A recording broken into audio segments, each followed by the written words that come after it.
114장 하겠습니다.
주일 오전 예배 같이 하겠습니다.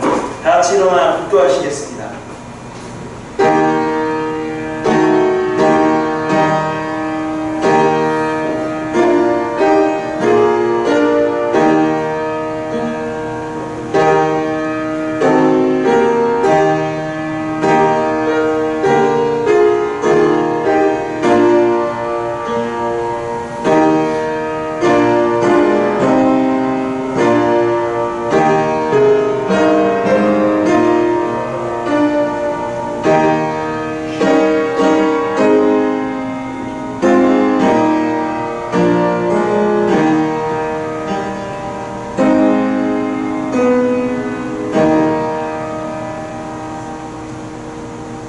너희 안에 이 마음을 품으라.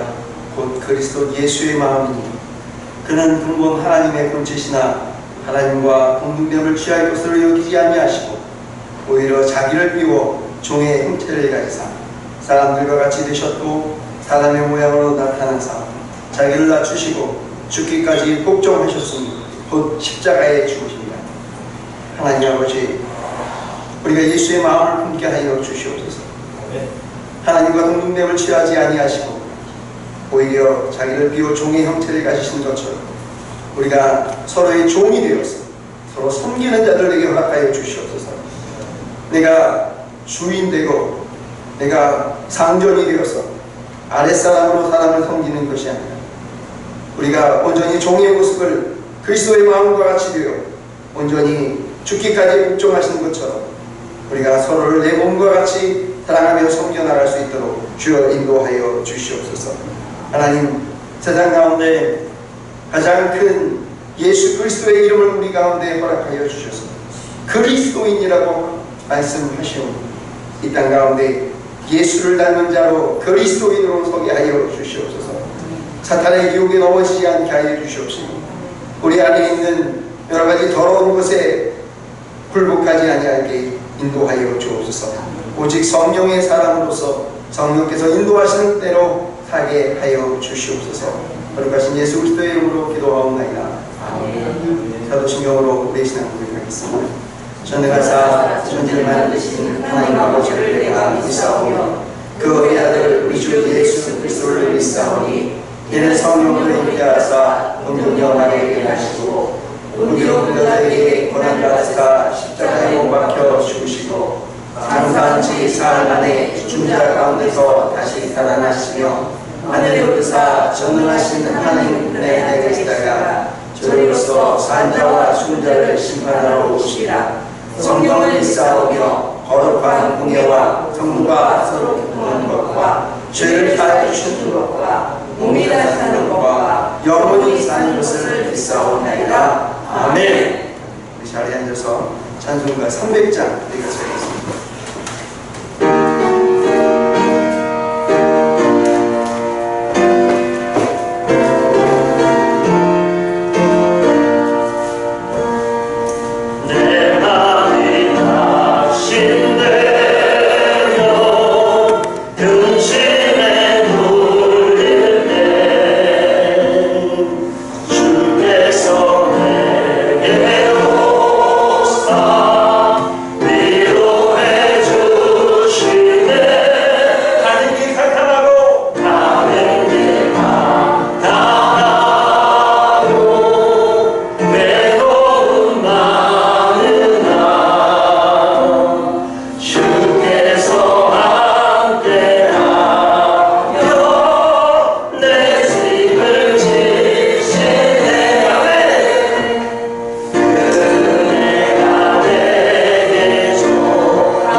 하나님 아버지, 오늘도 변함없이 심령이 가난한 저희들을 예배 자리로 초대하여 주셔서 하나님을 아바 아버지라 부를 수 있는 자녀로서의 정체성을 확인시켜 주시고 찬양과 기도를 통하여 영이신 아버지와 소통할 수 있는 은혜 주시니 감사드립니다.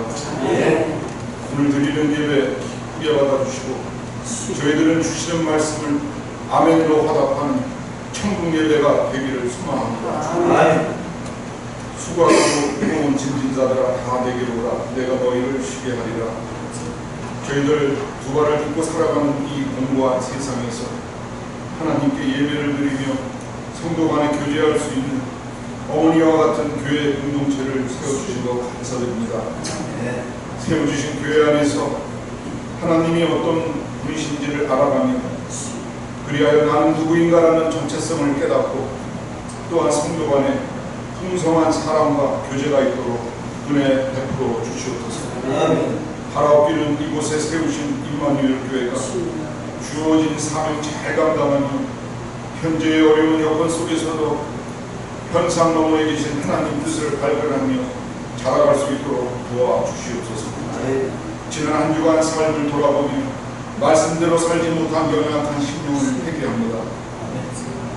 교회를 위하여 기도하지 못했고 사랑으로 형제자매를 돌보지 못하였으며 하나님을 알아가는 시간을 소홀히 하였음을 고백하오니 불쌍히 여겨주셔서 어지러워졌던 삶의 우선순위가 다시 회복되어질 수 있도록 은혜 부어주시옵소서. 여러가지 새로운 환경으로 나아가는 각 성도의 가정에 지혜를 허락하여 주시옵소서. 결혼으로 부부의 연을 맺어 출발하는 가정이 있습니다. 사업체 폐업으로 앞으로의 삶을 고민하는 가정도 있습니다. 주님의 도우심으로 새로운 환경에 잘 적응될 수 있기를 소망합니다. 오늘 예배를 위하여 수고하신 목사님, 찬양 인도자, 반주자, 영상 스텝, 또한 예배 후 애창 유제를 위하여 땀 흘린 손길, 예배 당전을 위하여 무더위와 실패했던 모든 손길들 기억하여 주시고 위로하여 주시옵소서. 저희들의 리더 되시는 심한성 목사님, 주시는 말씀을 전하실 때 바로나 오로나 치우치지 않고 오직 성령님의 도우심으로 행할 수 있도록 도와주시고 이 무더위에 이중직으로 인한 어려움 주의 위로하여 주시옵소서. 오늘 드리는 예배 기쁘게 받으시기를 소망하며 이 모든 말씀 우리를 죄에서 구원하여 주신 거룩하신 예수님 이름으로 기도드립니다. 아멘.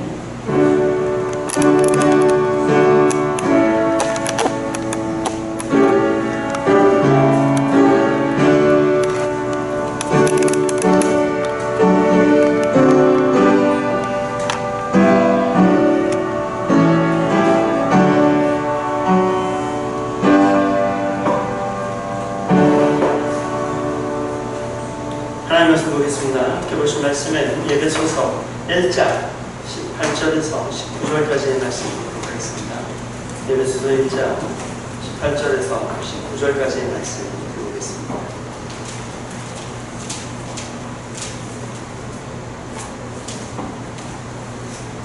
예배소서 1장 18절에서 19절 찾으신 줄 알고 우리 한절시키도록 합니다. 너희 마음에 눈을 밝히사 그의 부르심의 소망이 무엇이며 성도 안에서 그 기업의 영광의 풍성함이 무엇이니 그에게 이어도록 역사심을 따라 믿는 우리에게 베푸신 능력에 지극히 크시니 어떠한 것을 너희로 알게 하시기를 구하노라. 아멘. 할렐루야. 아멘.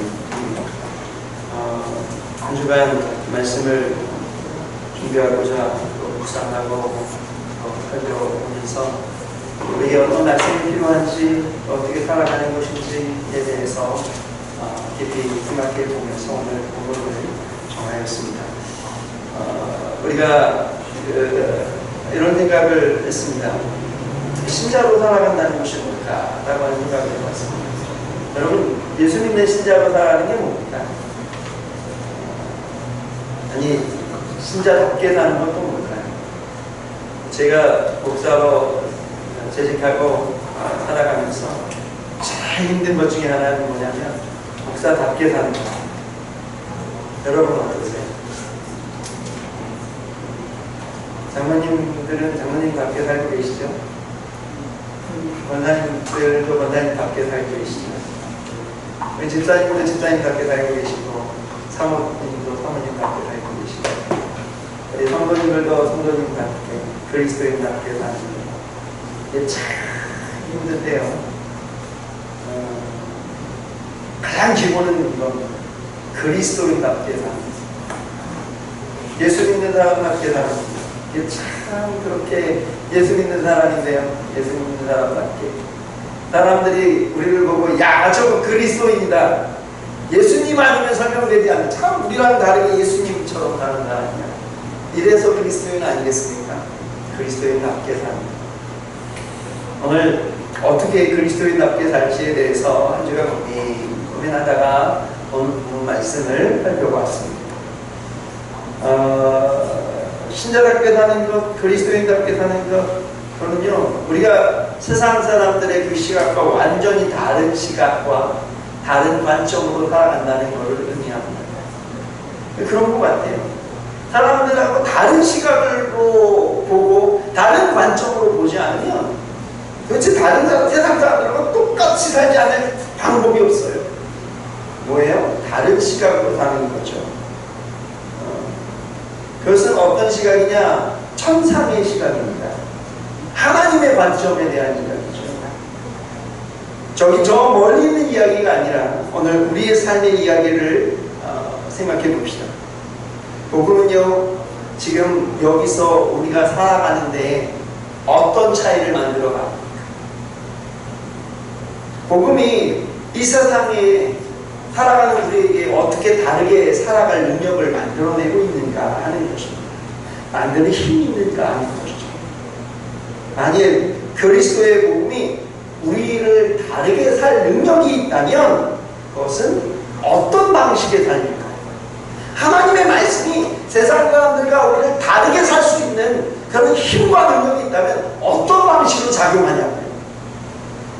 이 질문이 우리에게 의미를 가지려면요, 전혀 다른 시각, 하나님의 그 천상의 시각을 가져야 한다고 우리에게 말하고 있습니다.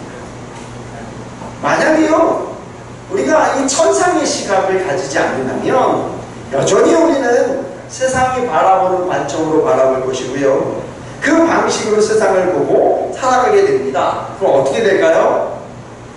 복음이 우리에게 아무런 차이를 만들어내지 못합니다.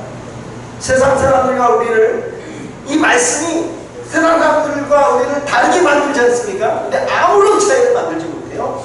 이 하나님의 시각을 갖지 못합니다. 뿐만 아니라 우리 인생이 그렇게 유의미한 요소로 작용하지 못할 겁니다. 여러분 어떻습니까? 복음이 여러분을 다르게 살아가게 만듭니까?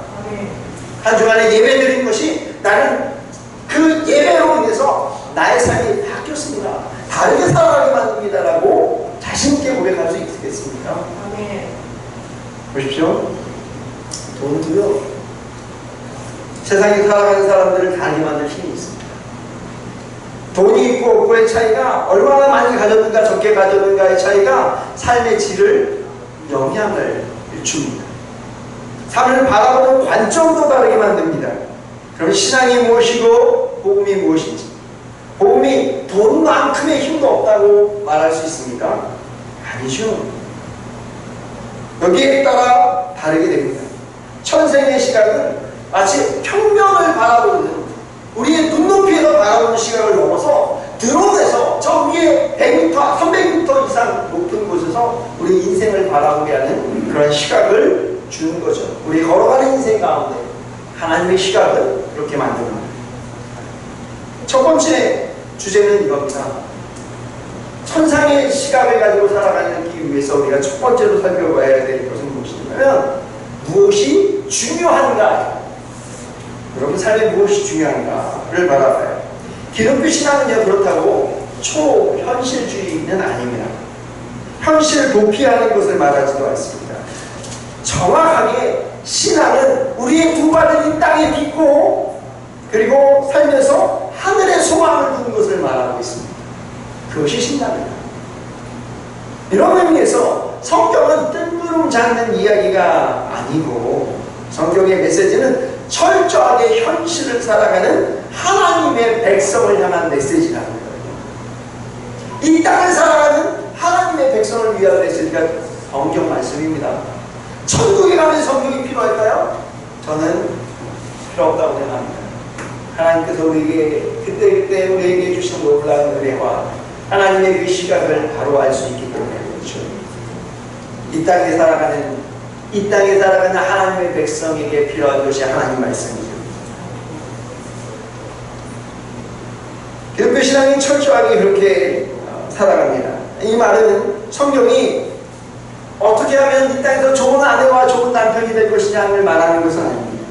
혹은 어떻게 세상에서 성공할 수 있는가 하는 행복의 그 결혼 생활의 비결과 훌륭한 자녀 양육의 비법과 인생 성공의 방법이 아닙니다. 수많은 현실적인 문제를 갖고 있을지라도 그래도 성경은 이 세상의 이슈 하나하나에 대해서 어떻게 말하는지를 우리가 살펴봐야죠. 어떻게요? 내 안에 내 남편에 문제가 있을 때 제일 먼저 성경을 봐라고 하나님 말씀 나에게 성령의 감동으로 어떻게 하라고 말씀하고 계십니다. 살펴봐야죠. 우리의 현실적인 직장 문제, 사업에 관한 문제, 또 건강의 문제가 있을 때 하나님은 우리에게 뭐라고 말씀하시는지 성경을 바라볼 수 있기를 간절히 원합니다. 그 안에서요 하나님께서 우리에게 놀라운 은혜와 해결을 내려주실 줄로 믿습니다. 하지만 그 전에 우리가 주목해야 할 것은 있습니다. 무엇이냐면 성경이 이런 문제에 대해서 우리의 현실적인 문제에 대해서 어떻게 접근하는가 하는 거예요. 어떻게 접근하는가 그 방식이죠. 성경은요 이 문제들을 우리의 삶의 여러 가지 문제들을 결코 도외시하지는 않지만 이러한 세상의 이슈들보다 더 중요하고 근본적인 본질적인 문제가 있다라고 말합니다. 성경은 이 근본적인 문제에 대해서 집중합니다.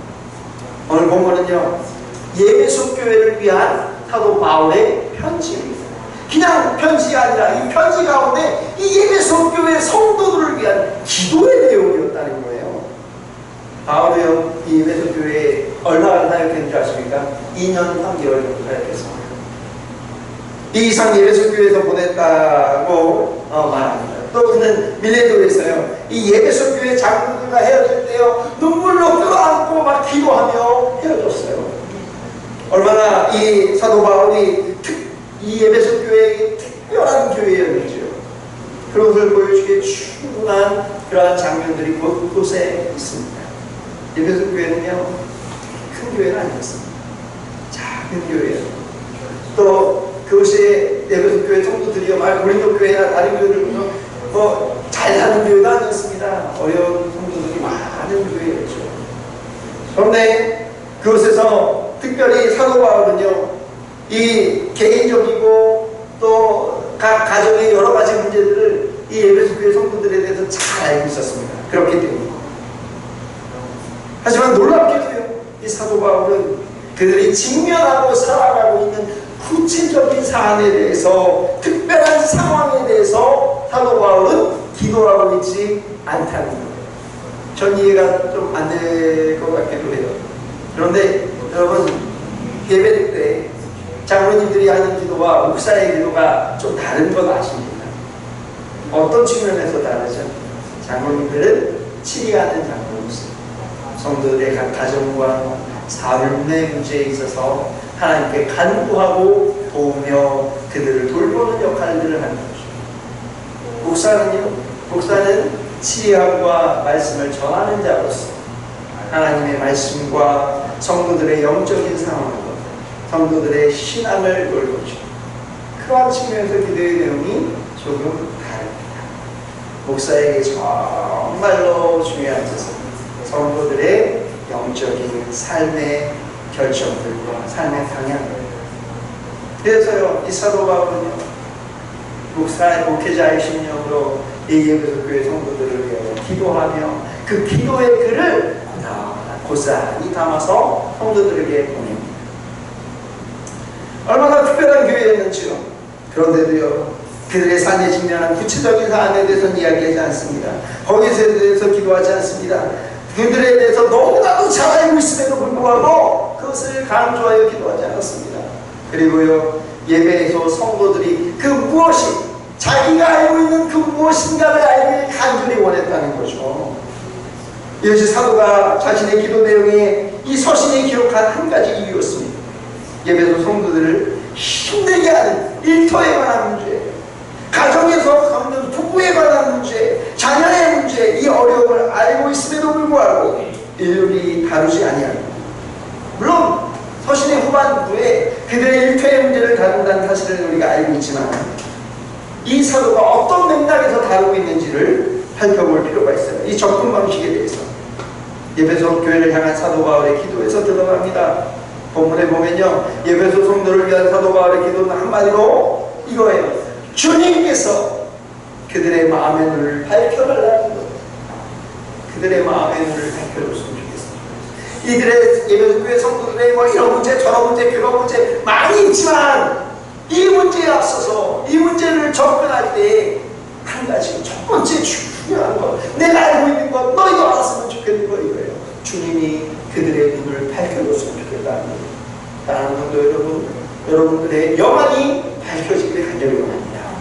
우리의 영안이 밝혀져서요, 하나님께서 내 인생이 어떻게 이끌어 가시기를 원하는지를 깨달아가는 거죠. 사도 바울이 그걸 원했습니다. 너희 삶에, 너희 인생에 여러 문제 있지만 그것을 위해서 제일 먼저 너희가 알아야 할 것은 그리스도의 그 눈이 있어야 된다는 거죠. 주님께서 그들의 마음의 눈을 밝혀달라고 기도합니다. 무엇인가 볼 수 있도록 해달라고 말합니다. 사도 바울은 17절에 지혜와 계시의 영을 너희에게 주사 하나님을 알게 하시고 라고 말해요. 지혜와 계시의 영을 너희에게 주소. 무엇을 알게 해달라고요? 하나님을 알게 하기를 원합니다. 하나님께서 우리의 인생 가운데 이 여러 가지 상황 가운데 어떻게 하시기를 원하는지 그 하나님을 알았으면 좋겠다 라고 말하는 거죠. 여러분, 하나님을 아는 것보다 더 중요한 것이 없습니다. 내 인생을 아는 것, 내 미래를 아는 것보다 하나님을 아는 것이 훨씬 더 중요하다. 왜냐하고요, 내 인생과 내 미래와 이 세상의 모든 것을 주장하시는 분이 하나님이시기 때문에 그렇습니다. 하나님을 알면, 하나님의 뜻을 알면 우리 인생의 모든 문제를 알 수 있다는 거죠. 호세아 선지자는 북왕국 이스라엘의 멸망의 원인에 대해서 이렇게 얘기합니다. 이스라엘은 하나님의 나라 아닙니까? 하나님의 교회 아닙니까? 하나님의 백성 아닙니까? 그들이 멸망한, 망하여진 이유에 대해서 이렇게 이야기하죠. 뭐라고 얘기했습니까? 호세아서에 하나님을 아는 지식이 없어서 망했다라고 말합니다. 하나님이 아는 지식이 없었기 때문에 북왕국이 망했다. 자문은요, 묵시가 없으면 백성이 방자에 향한다 이렇게 말합니다. 묵시가 없으면 백성이 방자에 향한다. 이 말은 뭐예요? 하나님의 말씀이 없으면 하나님의 백성은 통제불능의 상태가 되어버리며 곰팡이 뿔린 짐승과 같이 되어진다고 얘기합니다. 아무튼 여러분, 하나님의 말씀을 늘 묵상하기를 간절히 원합니다. 하나님의 말씀이 없으면 우리는 금세 곰팡이 뿔린 망아지처럼 하나님의 뜻이 이쪽으로 가라 할지라도 저쪽으로 뛰어나가고 그렇게 살아가라 할지라도 이렇게 살아가는 그런 삶을 살게 되어진다는 거예요. 사도 바울은 예배소 교회에 하나님을 더 잘 알았으면 좋겠다 라고 말하면서, 그러면서 무엇을 알게 하려는 것이 중요한지를 세 가지로 보여줍니다. 첫 번째는요, 하나님을 더 알았으면 좋겠다. 첫 번째는 무엇이냐면 너희가 알기를 원하는 것은 그의 부르심의 소망이 뭔지를 알았으면 좋겠다는 거예요. 그의 부르심의 소망이 뭔지 알기를 원합니다. 성도들이 개인적인 차원에서 자신을 부르셨다는 소명을 안다는 거 그거 아닙니다. 목회자로서요, 여러분이 집사로 부르신 그 소망이 뭔지 알았으면 좋겠습니다. 장로로 부르신 그 소망이 뭔지 알았으면 좋겠습니다. 권사로 부르신 그 소망이 뭔지 알았으면 좋겠습니다. 이 이야기를 하는 것이 아니에요. 그 부르심의 소망이 뭔지 알았으면 좋겠다는 것은 개인적인 차원에서의 소망을 말하는 것이 아니라 사도 바울이 앞에서 말했던 것이 하늘에 있는 것이다 땅에 있는 것이 다 그리스도 안에 통일되게 하나님 나라의 완성을 소망하고 있는데, 그 하나님 나라에 우리가 부르심을 얻은 것이 뭔지를 알았으면 좋겠다는 거예요. 하나님 나라의 그 히브리서 그 원문의 해석을 이야기하면요, 흔들리지 흔들리지 않는 나라의 부르심의 소망이 무엇인지 알았으면 좋겠다는 거예요. 이 땅에서 어떻게 부르셨다는 것을 알 게 아니라 하나님의 나라에 흔들리지 않는 하나님의 교회에 내가 어떤 자로 부르셨는지를 알았으면 좋겠다고요. 이게 사도 바울이 예루살렘 교회 성도가 알기를 원하는 거고, 제가 여러분들이 알기를 간절히 원하는 겁니다. 성도 여러분, 천국에 내가 어떤 자로 이 땅에서 살아가기를 부르셨는지를 깨닫기를 간절히 원합니다. 어떤 모습으로 살아가는 자로 부르셨는지를 알아야 되는 거죠. 그렇기 때문에 사도 바울은 이 일을 이미 다 이루어질 것이 아니기 때문에 소망이라고 말합니다. 저 천국의 그 아름다운 나라를 우리를 통해서 이루실 것들이 있기 때문에 소망이라고 부릅니다. 하나님의 작정하신 이 일이 반드시 역사 속에서 이루어지기 때문에 너희는 그 소망을 품어라 라고 말하는 거죠. 둘째로 사도 바울에게 있어 두 번째, 마음의 눈이 밝혀질 것은 성도 안에서 하나님의 기업의 그 풍성함, 기업의 영광의 풍성함이 무엇인지를 알았으면 좋겠다는 거예요. 여러분, 살아가면서요, 세상 사람들과 비교하여 자신을 얼마나 낮추며 얼마나 좌절하고 얼마나 절망하는 이들이 많은지 모릅니다. 그런데요, 사도 바울은요, 이 예배소 교회 성도들에게 첫 번째로는 너희의 눈이 밝아져 하나님께서 하나님을 알기를 원한다 라고 말해요. 두 번째는 뭐냐면요, 성도 안에 하나님의 기업의 영광의 풍성함이 무엇인지를 알았으면 좋겠다는 거예요. 너희가 가진 하나님 안에 그 기업이 하나님이 얼마나 풍성히 갖고 계신지를 너희가 좀 알았으면 좋겠다라고 말하는 거예요. 개혁개정에 그 기업이 누구의 기업인지 분명하지 않지만 헬라어로 말하면요, 그 기업이에요. 하나님의 그 기업이 얼마나 풍성한지를 알았으면 좋겠다는 거예요. 너희가 지금 이 땅에서 가지고 있는 소유하고 있는 것이 아니라 하나님의 기업이 얼마나 풍성한지. 그 기업이 뭘까요? 온 우주 만물이 기도하지만 그 기업은 뭐냐면 성도예요. 우리예요. 우리가 얼마나 풍성한 존재인지를 깨닫기를 원한다라고 말합니다. 하나님은 기업은 유대의 신자와 이방의 신자가 함께 이루게 되는 하나님의 백성인 교회를 이야기하는 것이죠. 신명기에 여호와의 분깃은 하나님의 기업이죠. 자기 백성이다. 야곱은 그가 택하신 기업이로다 이렇게 말해요. 야곱은 하나님을 믿는 자들로서 비록 연약하고 형의 발뒤꿈치 잡고 간신히 세상에 나왔지만 하나님이 택한 사람 아닙니까? 일곱 중 그 야곱은 여호와의 기업이니라 라고 말해요. 사도 바울은 똑같은 이야기를 하는 겁니다. 그 기업의 풍성함을 너희가 알기를 원합니다. 너희가 하나님의 기업이 되어서 풍성하다라는 것을 깨닫기를 원합니다 라고 말하는 거예요. 사랑하는 여러분, 세상 사람들 바라보고 세상 사람들과 비교하며 내가 실패하였다, 적다, 좌절하지 않기를 간절히 원합니다. 하나님의 소유로서 그 풍성함을 사도 바울이 알았으면 좋겠다. 저도 여러분 이걸 깨닫고 알기를 간절히 원합니다. 셋째로, 마음의 눈이 밝아져서 신자들로 하여금 베푸신 하나님의 능력의 지극히심을 알기를 원한다 라고 말해요. 하나님이 베푸신 그 큰 능력을 좀 알았으면 좋겠다. 하나님의 능력이 신자로 하여금 이 땅에서 어떻게 살아가게 하는 거예요? 하나님의 목적대로 살게 하는 거예요. 여러분, 하나님의 능력을 알지 못하는 자는요, 자기 목적대로, 자기 방식대로, 자기 뜻대로 살아가요. 그런데 사도 바울은요, 하나님의 목적대로 살아가는 거예요. 하나님의 능력을, 베푸신 큰 능력을 그걸 알았으면 좋겠다는 거예요. 이 능력이 커서요, 신 마귀와 모든 괴계를 능히 이기게 할 것을 알았으면 좋겠다는 거예요.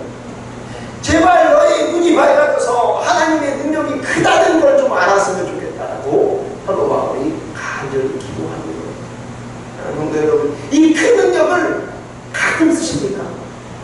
예배 때만? 그러지 않기를 간절히 원합니다. 삶의 순간순간마다 아침에 일어나서 우리 밥을 먹을 때, 잠을 들 때도 하나님의 크신 능력을 믿고 담대한 가운데 승리하면서 살기를 간절히 원합니다. 사도 바울이 이거 제발 너희가 알았으면 좋겠다고 말하는 거죠. 에베소 성도를 위해서 기도하는 것, 이 개인의 차원을 넘어서서 더 큰 부르심의 소망을 이야기합니다. 너희에게 부르심의 그 소망, 성도 안에서 그 기업의 영광의 풍성함도 믿는 우리에게 베푸신 크신 하나님의 능력의 지극히 크심을 알기를 원한다. 왜냐? 이것은 개인의 차원을 다 넘어서는 이야기입니다. 사실요, 에베소 교회 SK는요, 시간적으로는 영혼에서 영혼을 이야기하고 있습니다. 그런데요, 이 에베소 교회는 사도 바울이 어디 있을 때 썼나요? 로마 감옥에 있을 때 썼습니다. 감옥에 있을 때. 누구보다도 어렵고 누구보다도 절망스러운 그 감옥에 있습니다. 언제 죽을지도 모르며 괴롭고 힘든 육체를 앞으로 안고 뼈가 익어 쑤시는 그 상황 가운데 사도 바울은 자신이 가지고 있는 이것을 너희가 알 수 있었으면 좋겠다 라고 말하는 거예요. 구금되어 있을 때 구체적인 상황과 정황에서 알지 못하지만 감옥에서 이 서신을 쓰고 있음에도 그럼에도 에베소서에서 그가 보여준 시와 안목은 정말 하늘나라에 있는 천상의 시각을 보여주고 있다는 거예요. 사도 바울은 1장 4절에서 이렇게 말합니다. 창세전에 그리스도 안에서 우리를 택하신 하나님의 역사에 대해서 말하는 거죠. 창세전에 우리를 택하셨다는 거예요. 인류가 시작되기도 전에 너희를 택하신 그 은혜와 그 풍성함을 너희가 알았으면 좋겠다 라고 말합니다. 그리고 1장 10절에서 하늘에 있는 것이나 땅에 있는 것이 다 그리스도 안에 통일되려 하심을 말하고 있습니다. 또 모든 통치와 권세와 능력과 주권과 이 세상뿐 아니라 오는 세상에 일컫는 모든 이들에게서 뛰어나게 하시고 만물을 그 발 아래 복종케 하셨다라고 말하죠. 그리고 그를 만물 위에 교회의 머리로 삼으셨다라고 말합니다. 매우 음습하고 더러운 감옥 가운데서 그는 천상의 시각과 사도 바울은 에베소 교회에 이러한 눈을 가졌으면 좋겠다라고 말합니다. 신앙은 천상의 시각으로 보는 것입니다.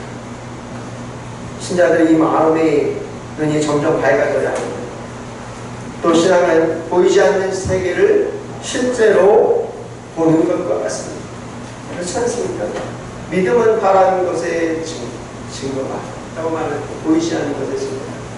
믿음은 바라는 것의 실상이요 보이지 않는 것의 증거다 라고 말하는 거죠. 이게 믿음입니다. 보이는 것에 집중하는 것이 믿음이 아니라 보이지 않는 것을 바라보는 것, 그것이 믿음이라는 거죠. 신앙은 그래서 천상의 시각으로 보는 것이죠. 그렇게 신자들은 마음의 눈이 점점 더 밝아져야 됩니다. 뿐만 아니라 우리의 내적 마귀와 영적 세력을 보는 것도 신자의 삶에 있어서 결정적으로 중요합니다. 그래서 사도 바울이 너희의 마음의 눈을 밝히사라고 기도했다는 거예요. 현실밖에 보지 못하는 땅의 시각이 아닙니다. 우리의 현실은 어떻습니까? 여러 가지 있어요. 여러분, 예레미야 선지자가 지적했듯이요, 하나님을 경외함 없이는 악할 뿐 아니라 그 다음에 말이 전 처음에 이해되지 않았어요. 하나님을 경외하는 것이 없는 것, 하나님을 보지 않는 것은 악하다. 맞습니다. 그런데 그 다음 말에 뭐라고 써있는지 아십니까? 고통이다. 고통. 하나님을 아는 게 고통이 아니라 하나님을 모르는 게 고통이라. 하나님을 경외하는 게 고통이 아니라 하나님을 경외하지 않는 것이 고통이라고 말합니다. 여러분, 오늘 신자들이 어떻게 생각하는 줄 아세요? 가끔 제가 볼 땐 하나님을 경외하는 것, 하나님을 믿는 것을 고통이라고 생각하는 신자들이 얼마나 많은지 몰라요. 하지만 여러분, 반대입니다. 하나님 믿지 않는 사람들이 얼마나 고통스러운지, 하나님 믿지 않고 세상만 바라보는 삶이 얼마나 괴로운지를 신자는 모르고 이야기하는 거죠. 여러분, 하나님을 경외하고 하나님께 예배하고 하나님을 믿는 자에서 하는 축복을 돌아볼 수 있길 간절히 원합니다. 그게 얼마나 기쁨이고 얼마나 즐거움인지, 우리의 고통에서 벗어나게 하는지를 깨닫기를 간절히 원합니다. 천상의 시각 없이는 세상은 지혜와 힘과 부를 자랑합니다. 이것은 세상에서 승패를 결정하는 요소이기 때문에 그렇습니다. 지혜와 힘과 부가 아니라 하나님의 아는 것이 우리의 자랑인 것을 깨달아야 하는 거죠. 예레미야 선지자의 말씀이죠. 여호와께서 이와 같이 말씀하시되 지혜로운 자는 그 지혜를 자랑하지 말라. 용사는 그 용맹함을 자랑하지 말라. 부자는 그 부함을 자랑하지 말라. 자랑하는 자는 이것으로 자랑할지니 곧 명철하여 나를 아는 것과 나 여호와는 사랑과 정의와 공의를 땅에 행하는 자일 줄을 아는 것을 깨닫는 것이다. 나는 이 일을 기뻐하노라. 여호와의 말씀이라. 이렇게 말하는 거죠. 여러분, 하나님 믿는 것, 하나님을 아는 것, 내가 예배드리는 자라는 것을 자랑할 수 있기를 간절히 원합니다. 다른 것 자랑하고 부러워해봐야 세상 사람과 똑같은 눈을 가지고 사는 거죠. 하나님을 볼 줄 모르는 그 동태와 같은 눈을 갖고 살아가는 거죠.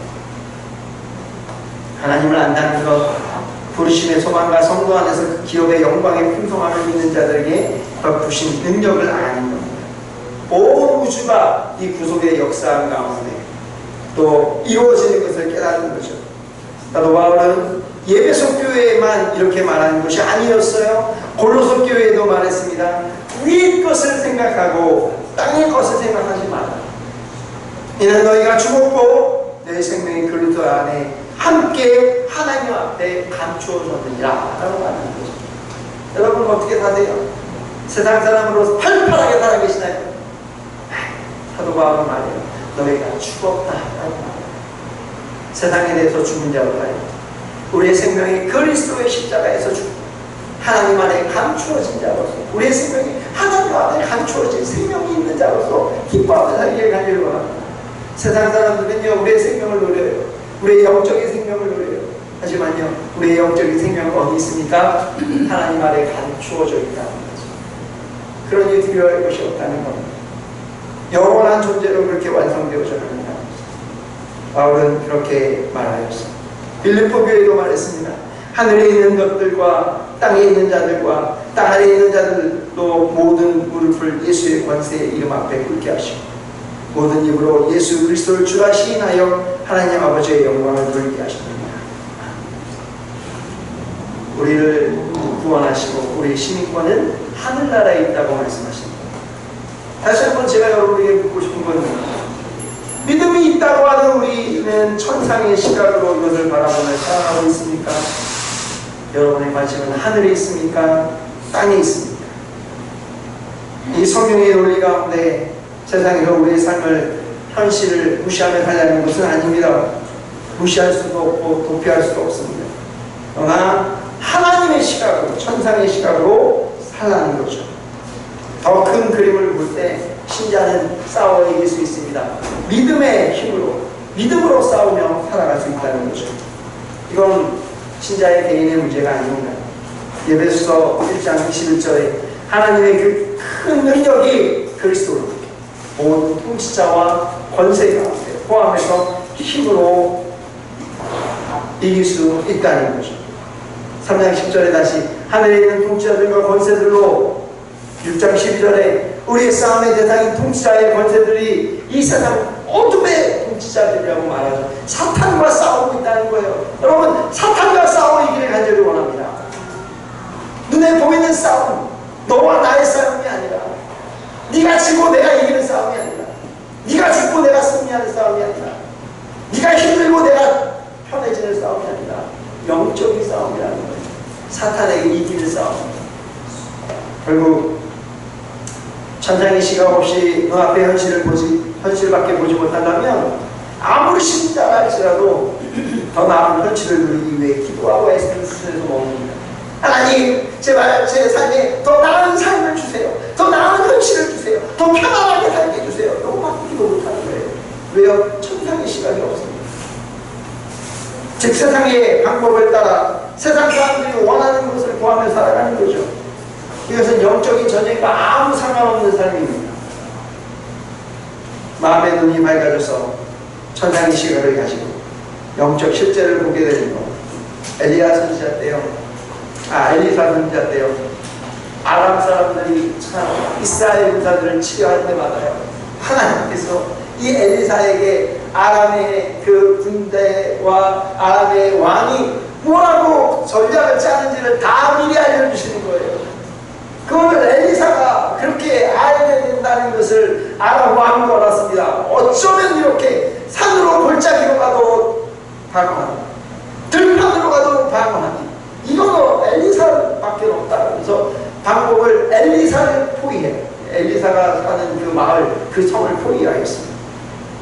다 꿰뚫고 아는 엘리사의 그 하나님을 아는 그 영안으로 하나님의 말씀해 주시는 그 음성을 듣는 것을 아람 왕이 깨닫고 많은 군대를 보내서 그 밤에 그 성을 포위합니다.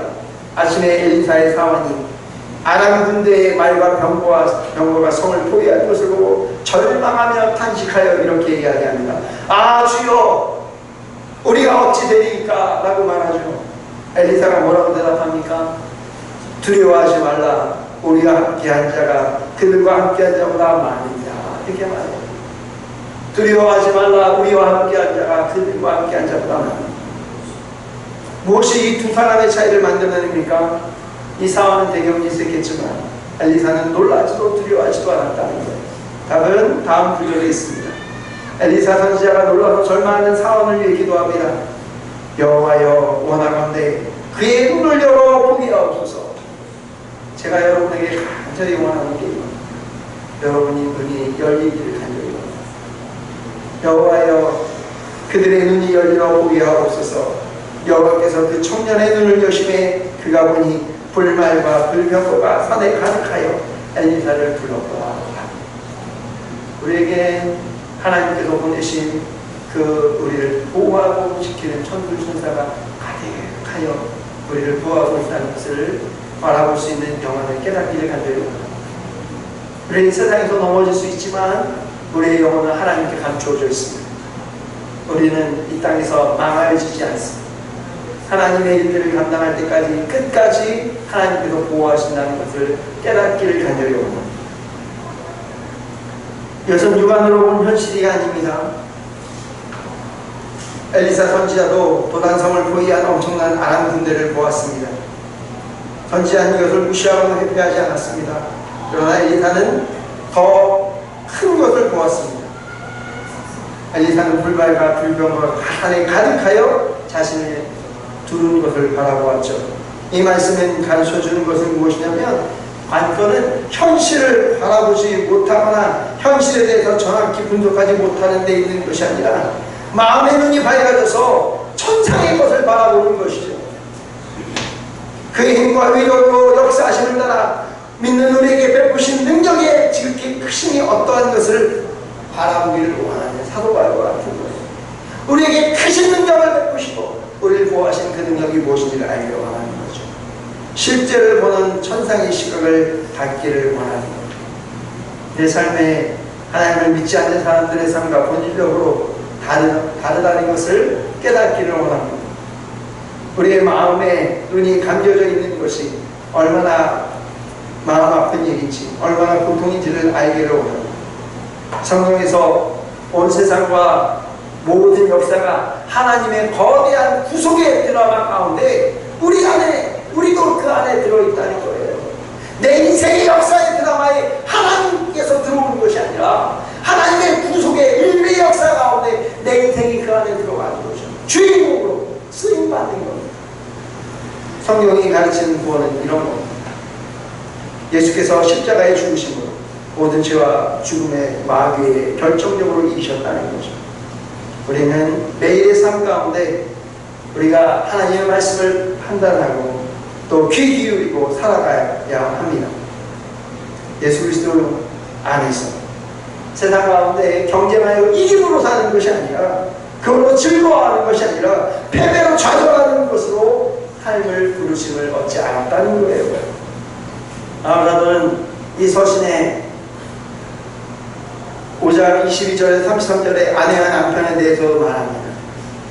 천상의 시각을 가지라 라고 말하면서 갑자기 각 가정의 아내와 남편에 대해서 이야기하는 거죠. 부부는 세상에 가진 가장 작은 단위입니다. 가장 솔직한 그런 모습을 공유하는 관계입니다. 바울 사도는요 부부의 관계에 완전히 새로운 시각을 제시합니다. 아내와 남편의 관계를 어떻게 표현합니까? 교회와 주님의 관계로 반영하고 있다는 것이 우리가 바라봐야 할 것입니다. 아내는 교회가 주님께 복종하듯이 남편에게 복종하고 남편은 그리스도께서 교회를 사랑하여 자신을 주셨듯이 교회를 사랑하는 거죠. 자신의 생명을 내어주듯이 아내를 사랑하며 그녀의 흠 없고 티 없는 영광스러운 존재로 세워주는 것이 남편의 역할이고 아내가 흠이 있다라 흠을 없게 하죠. 그리고 부족하더라도 영광스러운 존재로 세워주는 남편에 대한 가르침, 이거는 당시에 세상에 하는 가르침이 아니었어요. 세상의 법칙을 뒤집는 거였습니다. 이것이 마음의 눈이 밝아져 우리의 부르심의 기업과 영광의 풍성함에 성도로 베푸신 능력으로 보지 않고는 도저히 알 수 없는 거죠. 자녀의 부모와 관계도 마찬가지입니다. 6장 1절에서 4절에 너희 자녀를 의롭게 하지 말라 오직 주의 교훈과 훈계로 양육하라 라고 말했습니다. 아버지들에게 주는 권면도 부모와 자녀의 관계에 대한 천상의 시각을 반영하는 것이죠. 어떻게 이것이 가능합니까? 어떻게 가능합니까? 하나님의 시각을 가져야 가능합니다. 이것은 체계의 저항적인 윤리, 그리스도인으로 그렇게 살아가는 것이 마땅합니다. 에베소 6장 10절에서 20절에 이어간 것은 조금도 이상한 일이 아닌 것은 이것입니다. 혈과 육을 상대하는 것이 아니요 통치자들과 권세들의 이 어둠의 세상 주권자들과 하늘에 있는 악한 영들을 상대한다. 여러분, 우리에게 벌어진 많은 일들은요, 세상의 악한 영들과 상대하는 겁니다. 세상의 악한 영들의 흐름에 따라 살아가는 사람들 그걸 모르죠. 그냥 그렇게 살면 되니까요. 그렇게 살다가 그 흐름에 따라 지옥 가면 됩니다. 그런데 우리는 세상의 악한 영과 흐름에 거슬려 살아내야 할 줄을 믿습니다. 이 싸움은 주 안에서 그의 힘과 능력으로 강건하여질 때 가능합니다. 이 구속의 놀라운 드라마에 참여한 우리가 교회가 되어서 하나로 승리할 수 있기를 간절히 소망합니다. 이 세상 사람들이 다 아는 그 게임대로 그 방식대로 살지 않기를 간절히 원합니다. 거기에 져서 눈물 흘리고 거기에 이겨서 기뻐하는 삶이 아니라 하나님의 시각을 가지고 하나님의 영광스러운 기업을 감당해나가는 저와 여러분에게 간절히 축원합니다. 기도하겠습니다. 하나님 아버지, 우리에게 베푸신 크신 하나님의 능력을 통해 신자의 이기는 삶을 살아갈 수 있도록 천상의 시각을 허락하여 주시옵소서. 거룩하신 예수 그리스도의 이름으로 기도하옵나이다. 아멘. 우리 찬송가 324장 우리 같이 하겠습니다.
주의 11조를 구별하여 주께 드리고 또한 감사의 예물 가운데 하나님께서 선교 예물 가운데 함께 하여 주시고 하나님께서 주신 그 은혜의 풍성함을 따라 저희를 온전히 살게 하여 주시옵소서.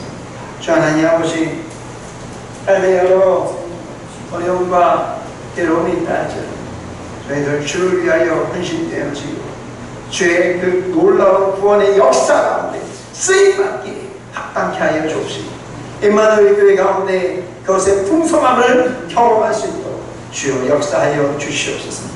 거룩하신 예수 그리스도의 이름으로 기도하옵나이다. 아멘. 네, 오늘 특별한 방송사항은 없습니다. 오늘 오후에 식사를 마치신 후에 그 마지막 그 오후 풍경 강의죠. 확신과 강의를 하도록 할 겁니다. 하기로 했죠.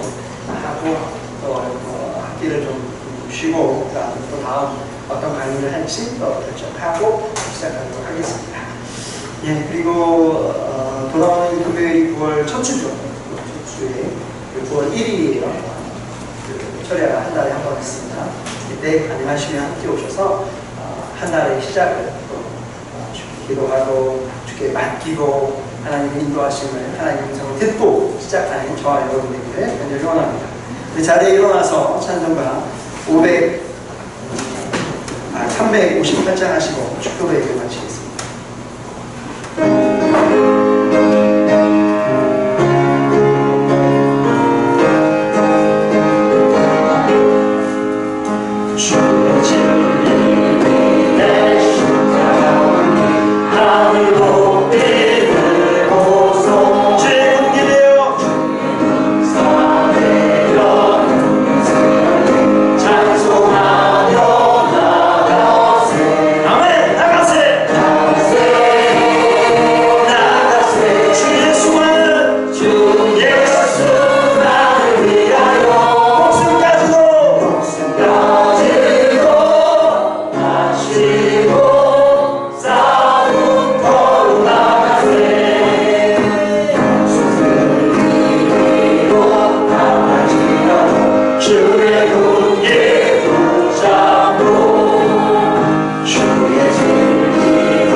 성령님의 강한 감동으로 역사하시니 하나님의 그 시각을 가지고 천상의 그 시각으로 그 관점으로 이 땅을 살아갈 귀한 성도들 삶 가운데 지금부터 영원토록 함께 있을지어다. 아멘.